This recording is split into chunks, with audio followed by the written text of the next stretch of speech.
Hi guys, welcome to அதித்திஸ் creative world. இன்றைக்கி நம்ம சேனலில் பார்க்க போகிற ரெசிபி என்னென்னா சிக்கன் வறுவல். சிக்கன் வறுவல் செய்கிறதுக்காக ஒரு கடாயில் நம்ம எண்ணெய் சேர்த்துக்கலாம்.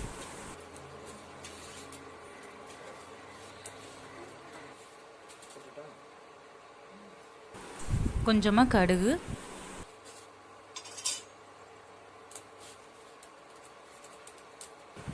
சோம்பு,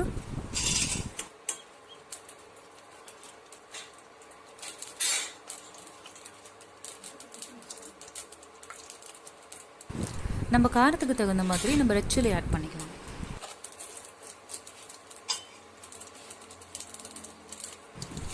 கொஞ்சம் கருவேப்பிலை,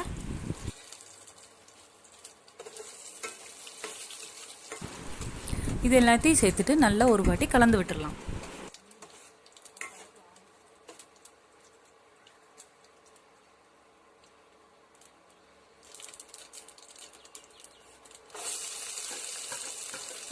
பத்துலேருந்து 15 சின்ன வெங்காயம் கட் பண்ணியிருக்கேன், அதையும் நம்ம இதில் ஆட் பண்ணிக்கலாம்.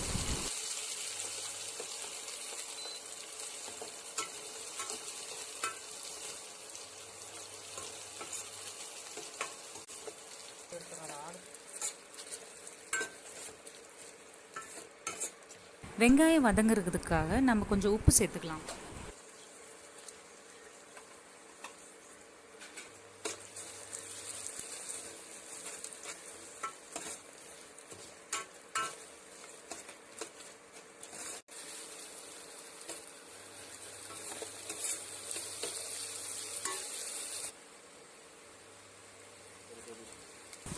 வெங்காயம் கொஞ்சம் வதங்கினதுக்கப்புறமா நம்ம இஞ்சி பூண்டு பேஸ்ட்டை ஆட் பண்ணிக்கலாம்.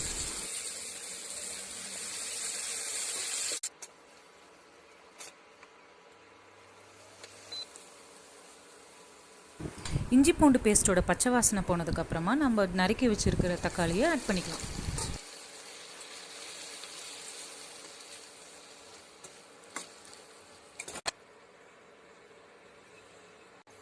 கொஞ்சம் மஞ்சள்தூள்,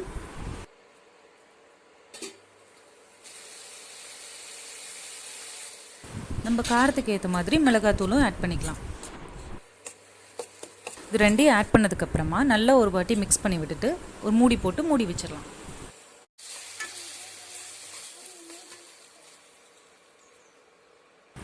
கொஞ்சமாக மல்லித்தூளும் ஆட் பண்ணிக்கலாம். தக்காளி வெங்காயம்லாம் வெந்து நல்ல ஒரு பேஸ்ட் மாதிரி ஆனதுக்கப்புறம் நம்ம எடுத்து வச்சுருக்க சிக்கனையும் ஆட் பண்ணிக்கலாம்.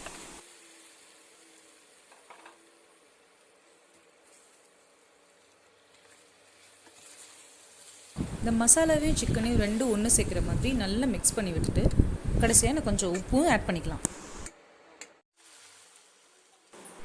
சால்ட் ஆட் பண்ணதுக்கப்புறமா அது ஒரு மூடி போட்டு மூடி வச்சிடலாம். 10 minutes ஒன்ஸ் அதை ஓப்பன் பண்ணி பார்த்தோம்னா சிக்கன்லேருந்து எக்ஸ்ட்ராக்ட் ஆகிருக்கிற வாட்டர் மட்டும்தான், நம்ம எக்ஸ்ட்ரா எந்த வாட்டரும் ஆட் பண்ண போகிறது கிடையாது. சிக்கன் நல்லா குக் ஆகிற வரைக்கும் நீங்கள் ஓப்பன் பண்ணி பார்த்துட்டு அப்பப்போ மிக்ஸ் பண்ணி விட்டுருங்க.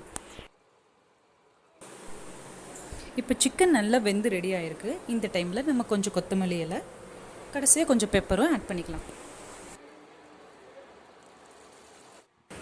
ஃபைனலி சிக்கன் வறுவல் ரெடி. இது நீங்களும் உங்கள் வீட்டில் ட்ரை பண்ணி பாருங்கள். ட்ரை பண்ணி பார்த்துட்டு எப்படி இருக்குன்னு கமெண்ட் செக்ஷனில் சொல்லுங்கள். உங்களுக்கு இந்த வீடியோ பிடிச்சிருந்ததுன்னா லைக் பண்ணுங்கள், ஷேர் பண்ணுங்கள், மறக்காமல் சப்ஸ்கிரைப் பண்ணுங்கள்.